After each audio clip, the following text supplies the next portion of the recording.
Okay, everyone, and welcome back. What's going on, y'all? It's Batouttahell24, aka Batty. Oh boy, here we go.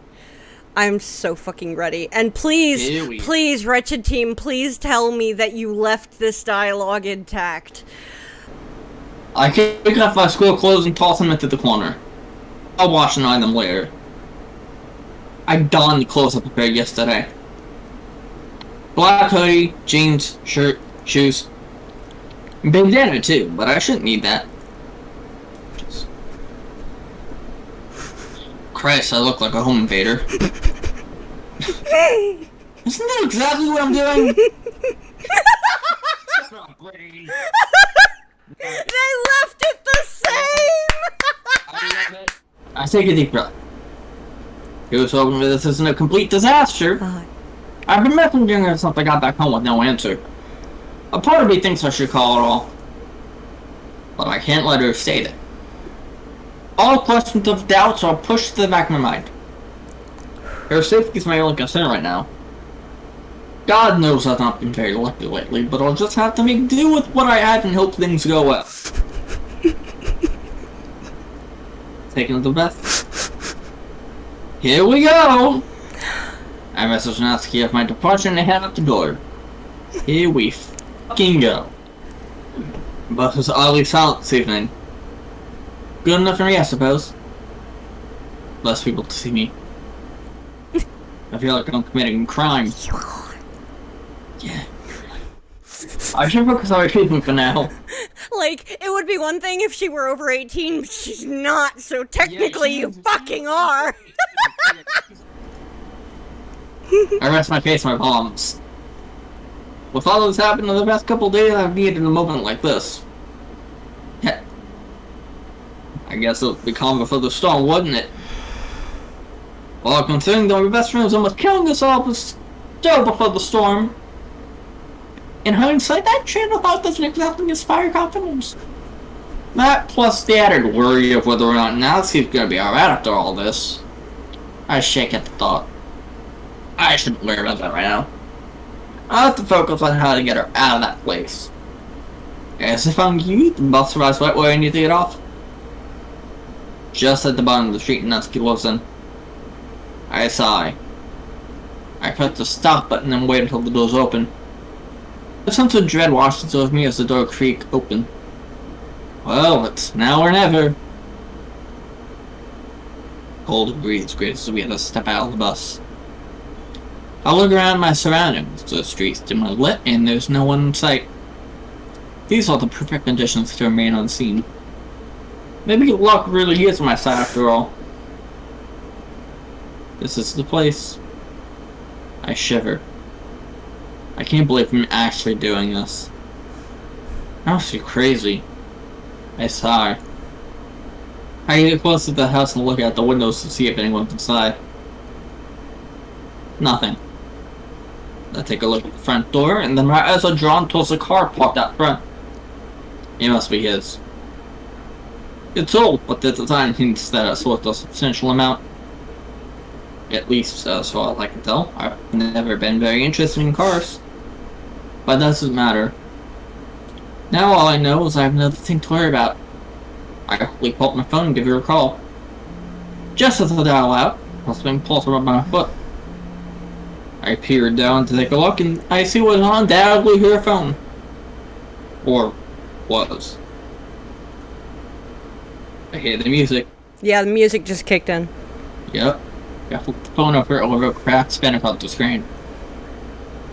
Judging by the height of the window above, I have a strong hunch of where it came from.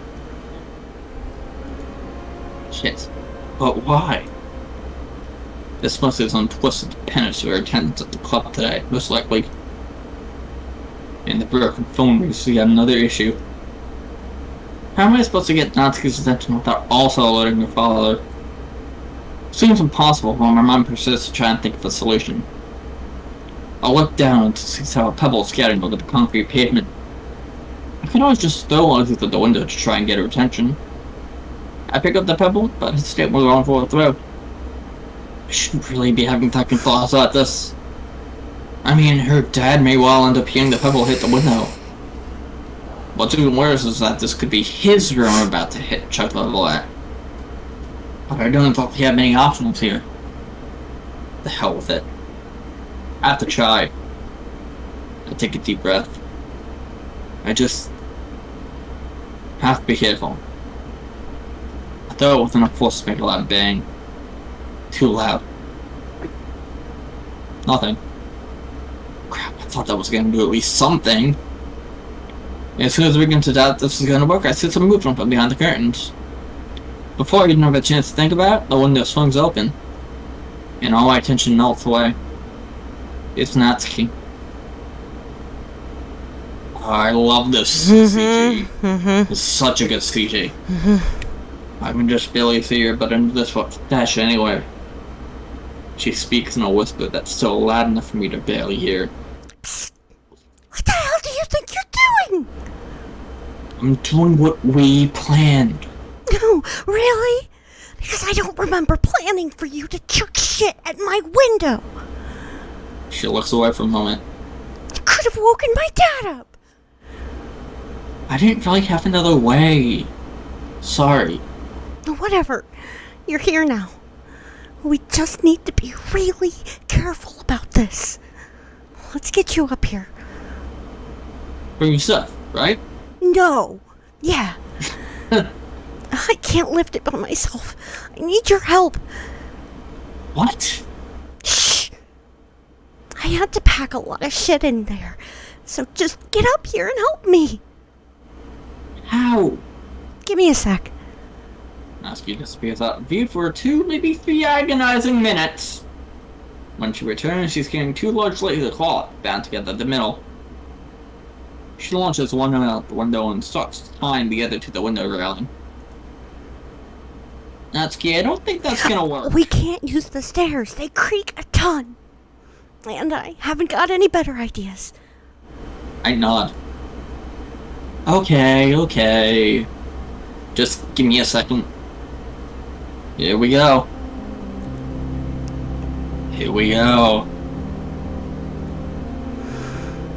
I grab hold of the green bedsheet with both hands before stopping to prepare myself. I look left and right, scanning the street for any call lights. I'm just bobbing my head. I know you do! None that I see coming. Now's my chance. I lift my right leg to prop it against the wall and I adjust my grip, pulling myself up a little. My hands are starting to ache already. Pull again, this time stepping out my left. I quickly get into the pattern. Right, left, up. Right, up, left. Looking down, I realize I'm already most of the way there. I try my eyes shut, trying not to focus on the pain in my hands.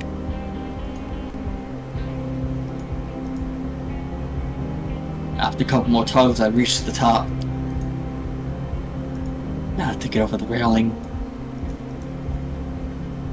I got my left leg up and over the railing, managing to get it inside. I'm now most of the way through. Straightening myself out, so I'm now sitting up right in the middle of the window, upon my right leg up here too. And like that, I'm inside Natsuki's room. Scene transition, let me answer Libertina's question. So, our current view, we are looking up right now through the screen of a broken phone that is on the pavement. Yeah, we were looking up through Natsuki's phone. Yeah. So, that's that's why the screen is correct. And yes, Romeo and Juliet. My arms and shoulders ache like hell, but I did it. I get a good look at Natsuki. Oh my god. Shh! It's not as bad as it looks. Let's just focus on getting out of here, okay? Okay. She looks like she's been kicked in the face. The blood from her nose looks dry. She hasn't been able to clean stuff up. Jesus. A seething anger boils up within me, but I choke it down. I just want to hold her and tell her it's gonna be okay. I try to focus, pushing aside my mental unease and physical pain. Natsuki looks at me with pleading eyes. Getting out of here. Right. I motion towards Natsuki's bed where her suitcase lies open. It's mostly packed, but there's more clothes on the bed. She nods and starts throwing more in. As I join Natsuki to pack clothes with her, something catches my attention. The school blazer kept at the sleeve. Just like everything else, broken and tossed aside. I throw it in regardless and start zipping up the suitcase, being as quiet as I can. Natsuki glances across the room and sighs.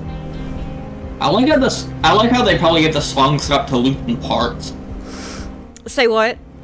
I like how they have the song set up to like loop in parts. I think this is yes. part So of the song's just looping. So the first few bars of the song are what play until MC says "Here we go," and then it drops into this, but without going back into the intro.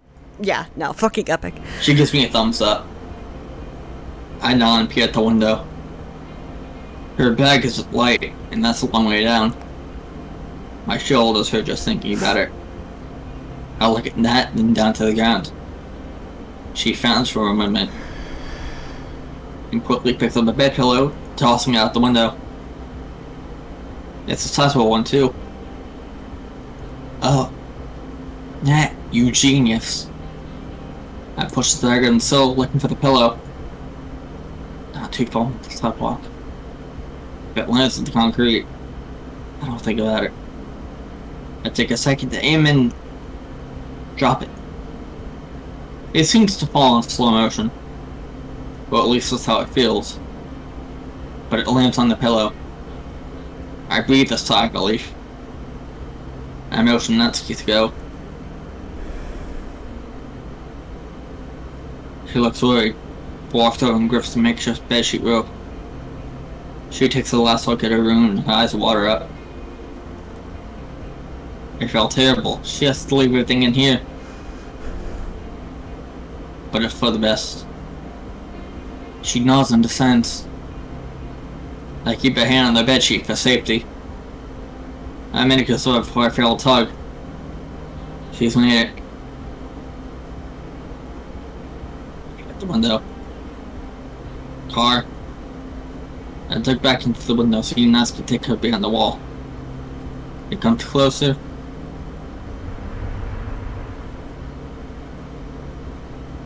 And passes by without an incident. Jesus Christ. I take a deep breath.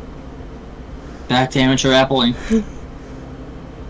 Still each one down as I did before. My arms are begging for mercy. Oh. Basically what it says there is, I'm so close. Shit! Yep. I land the concrete paint shake on my side. See? Yeah.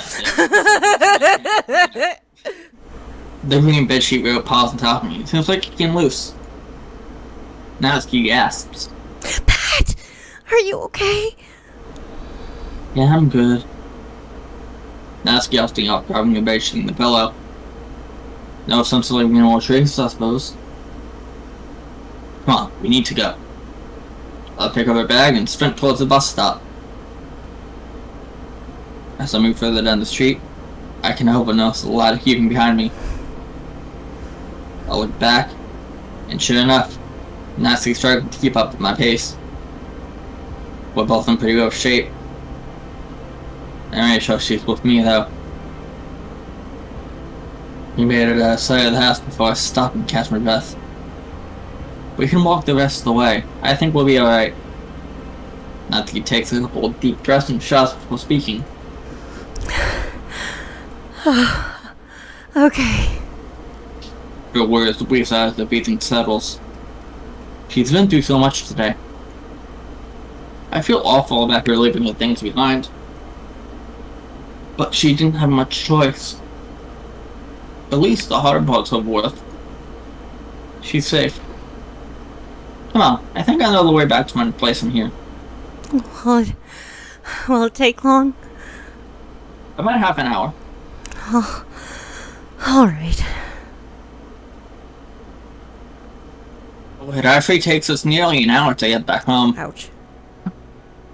An hour of silence, save for exhausted panting, and the occasional winds whenever the stabbing pain in my shoulder spikes. But Natsuki as she was, we couldn't take the bus. Instead, we looked for more out-of-the-way areas. If we were walking down my road, someone could have seen Natsuki's bruised face. The downside being the hour of walking.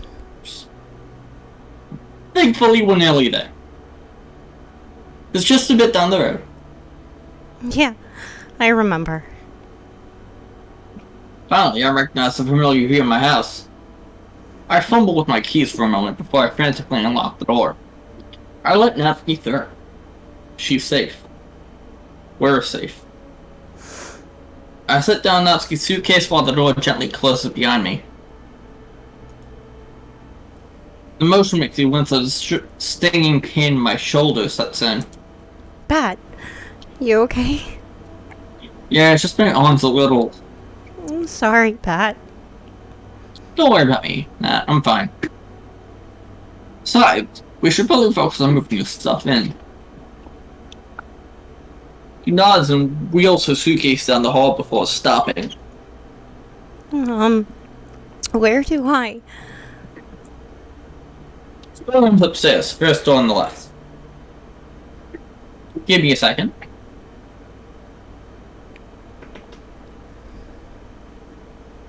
I take the suitcase from her and haul up the stairs. Ow. Ow. Ow. Oh. Nothing follows when the elevator views us behind. She's fidgeting with her arm, looking away from me. Nervousness? I mean, who the hell wouldn't be in this situation? Once I've reached the top, I take it down the hall and open the door to the spare room with my free hand. Okay. In the drawers, right? Yeah, or whatever you want, really. Natsuki pauses at the doorway. Something wrong? It's just shock, I guess. And this is my room now. I can't go back. I can't imagine what she must be feeling right now. No doubt, she will need time to adjust. As will I. But I'm here. With you. She moves up and kisses me on the cheek. Now, if you don't mind, I'd prefer if you didn't stare at me changing. Right. Sorry. Oh, heat you up some soup or something. Come down whenever you're ready. Got some tissue paper in the bathroom so you can clean yourself up. She gives me a weak smile. No looting the characters, Anthony. She's not 18. No looting. Yeah. Natsuki's underage. No looting. Okay. Which is a big turn from the OG where there was, yeah. Heading downstairs, I enter the kitchen and swing open one of the cupboards. I pull out a can of chicken soup. So that's what I have to do. I'll hit the grocery store tomorrow and pick up some things. I put the soup in a plastic bowl and set the microwave. Plastic? MC. Your microwave, MC. Yeah. Microwaves aren't happy on plastic. Yeah, they're not. As I wait, take a deep breath. Soon realize that I broke the plastic. Strangely, I don't feel anxious. How my week has been going, my heart should be on the fritz right now. But I'm oddly calm. In fact, I even feel good. Despite my aching shoulder, I got her out of that house. We planned it and pulled it off. There might be consequences later, but she's here. She's safe. Where? Shit! It was a microwave. I don't know how that made her stop. That? Natsuki had made her way downstairs and was now waiting at the door. She shoots me a concerned look. You okay? Yeah. Just got a little startled is all. Standing there for a moment, we're both dead silent. Your soup's ready. Okay. Just try not to strain yourself too much. It's been a rough day. I can't believe all attention back to Soul and I. For both of us. I guess the best thing we can do now is just to get some rest. After all, we've got a long day to Oh crap. What are we gonna do about our eye for tomorrow? I can't go to school, Bat. Not like, well, like this. And not tomorrow, at least. And my way to slowly ease back in. We can figure something out. We've gotten this far already. Natsuki doesn't look entirely convinced, but doesn't question me either. I guess we'll just have to see how it looks tomorrow. Yeah. Yeah, I guess you're right. Worst case scenario, you won't be going to school. There's something oddly relieving about that. Gives us time to figure out what to do next. And right about now, time is exactly what we need. That one likely to happen, I can't help but speculate on how I can get Natsuki stabbed behind bars. I sigh. The idea of simply waiting it is gnawing away my nerves. I can't shake this idea that something bad will happen to Natsuki. Or to me. Foreshadowing. I mean, I can't exactly guarantee your safety. God damn it. The best bet. Don't listen. I'll look back towards Natsuki to say that she hasn't even touched the food. Natsuki, you should eat. I mean, you must be at least a little hungry after all, isn't it? It's not that. I'm starving. She then raised her head in my direction, her black eyes staring straight through me. The stark reminder of the hell she's been through. I grimace at the thought. I don't feel like I'm free, Pat. I'm afraid he'll find a way to take me back. Natsuki takes a deep breath. I just feel so useless. I've only ever been mean to you, Bat. Even though you actually care about me. Natsuki's face begins to form a much more melancholic expression. It looks as if she's holding something back. I feel so sorry for her. When it comes to how her father treats her, I'm left more confused and angry. What sort of person would even consider doing that to someone, let alone their own daughter? What sort of sick mindset justifies such a thing? But hey, our Virgos are safe. Yeah, there's that at least. That was the first manga I ever bought for myself, you know. It was also the first manga I ever got to read with someone else, too. What do you mean, I take it? Duh. Dummy. No one else was ever interested in what I liked. And when you joined the club, I thought that was going to be the same. But it wasn't. You cared. You actually took the time to like it. That's never happened to me before. I like that. Even if I didn't show it. But now I keep on doubting as to whether it was worth it. 17 years. And only one person I can call a good friend. Don't get me wrong or anything. The club members are nice. Yet, I still don't feel like they actually care. Not as much as you. But now I'm thinking... After you then saw Sumble, and I'm barely able to hear what she says. Maybe he was right. Maybe I should just grow up. I interrupt before she can continue. Hey. Natsuki looks a bit scared by my son's change in tone, but at least it managed to get her attention. Yeah? It's not stupid to have an interest in something. You remember why you wrote, what was it called? Amy Lakes Spiders? because you thought people shouldn't judge others for their interests. And if I recall correctly, you actually said that those people were the stupid ones. Am I wrong?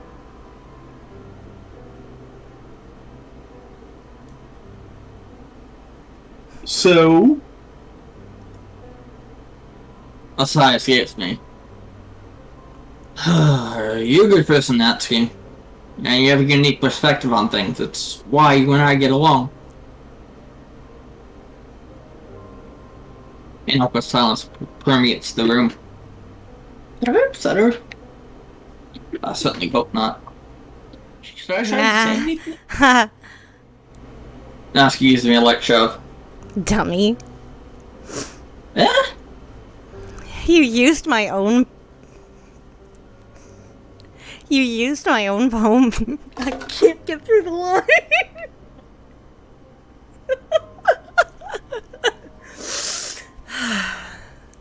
You used my own poem against me? That's no fair. Relief is just about the only thing I feel right now. I'm just glad that I finally got through it to her. Even if it may only be for a short while. Hey, speaking of parfait girls. Yeah? Well, it's safe upstairs. I went ahead and put it in the spare room earlier. So I saw. For continuing where we left off? She smiles faintly. Yeah. I'd like that. I'll just finish this before we do. She points some soup on the table that's more than lukewarm now. Yeah, of course. I'll get a blanket and some snacks. Oh, that sounds good. Yeah. Sure. I'll walk to one of the cupboards where there should hopefully be some snacks available. Crisps. Bingo. I'll be waiting up in the spare room, alright?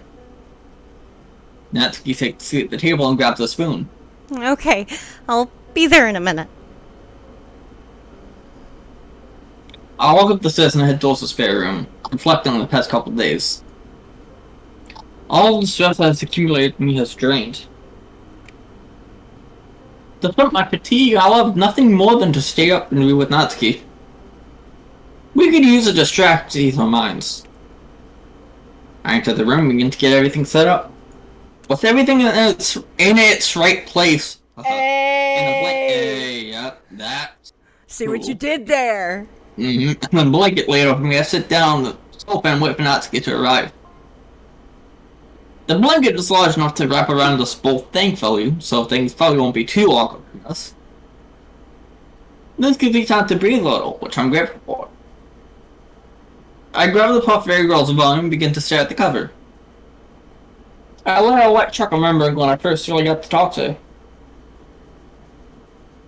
She was definitely the most difficult to get a good understanding of out of all the club members. Fortunately for me, however, we found common ground with our interest in manga. These are actually really nice once we get past the initial barriers, that is. Which makes it hurt even more to hear what she's had to endure.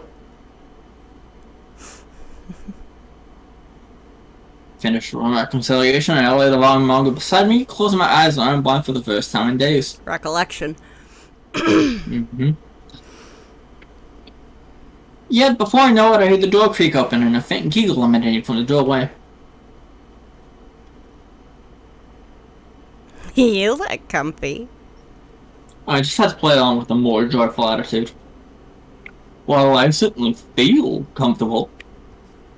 Wanna hop in and find out for yourself? Yeah, MC, don't say that. I only just realized that what I said probably sounds really weird. Even if I know that the blanket's big enough, I still can't help but feel like an absolute creep saying that to her. And I'm sure you felt like an absolute creep saying it too. Yep, I was like, I don't want to say this, please don't make me say this. You bet. She then slides under the covers of the blanket with me. I guess she either didn't think it was weird at all or simply didn't care. She's obviously never seen the DDMC in action. She obviously has.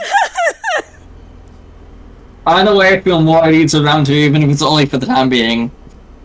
You've got the volume, right? I sure do. I read the manga laying next to me and showed to Natsuki. What's up? This is gonna sound really stupid, but would it be okay if I hold it? Just for a bit? My hesitation? I refer to the volume of manga. Of course. Natsuki's eyes light up as her face glows red. She takes the manga from my lending hand and holds it close to her chest. Wait. Do you actually like it? Well, yeah. Why else do you think I have to keep the collection here? I don't know. I thought you were just trying to be nice or something. Really? What made you think that? I don't know. It's not like I can read your mind, dummy. She giggles a little bit. It's good to hear her laugh. But just as it happens, her smile disappears. She speaks up once more. Sorry, Bat. Yeah? I'm completely lost. Why is she apologizing? If I had to guess, I assume it had something to do with her issues at home. Natsuki, there's nothing to be sorry about. I may have to meet in a little bit to talk to my mom about dinner, so just a quick warning. There's nothing else that you could have done to stop the... Well... No, it's not that I'm apologizing. It's not that. It's not that I'm apologizing for. It's what I said earlier about being mean to you. You're probably one of the nicest people I've ever met. I just treated you like crap. And this might sound incredibly stupid, but even though I've only known you for about a week, you're probably one of the best friends I've ever had.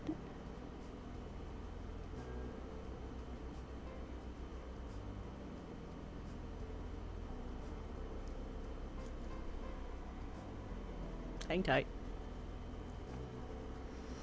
FBI gonna break down MC's door. Yeah.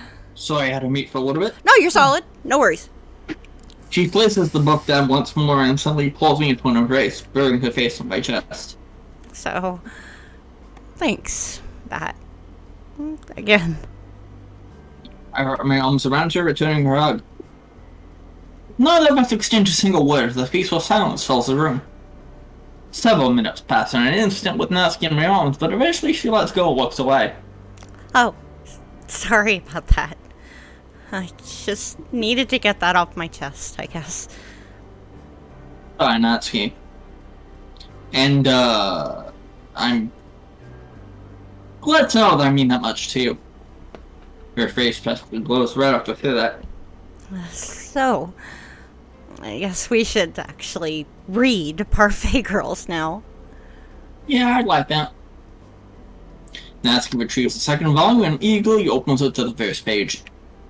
Now that I've read a decent portion of the manga, I can finally joke and talk with her about certain characters, situations, and setups for different hour. It's really nice to talk with her like this. It's been just over an hour, and I'm already knackered.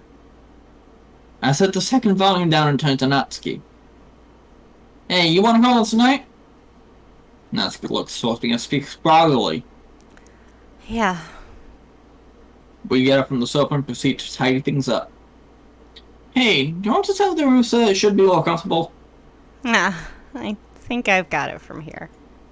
Plus, you're bound to mess something up.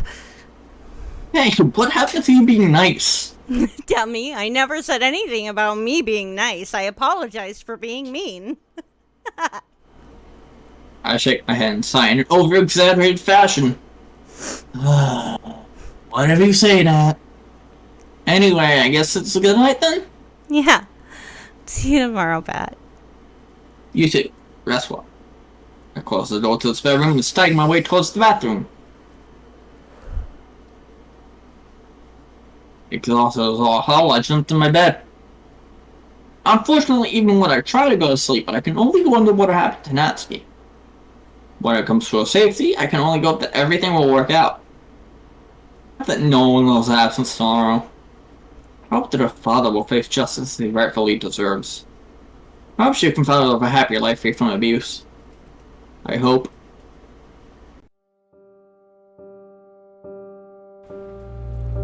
Don't forget to like, follow, subscribe, and ring those bells.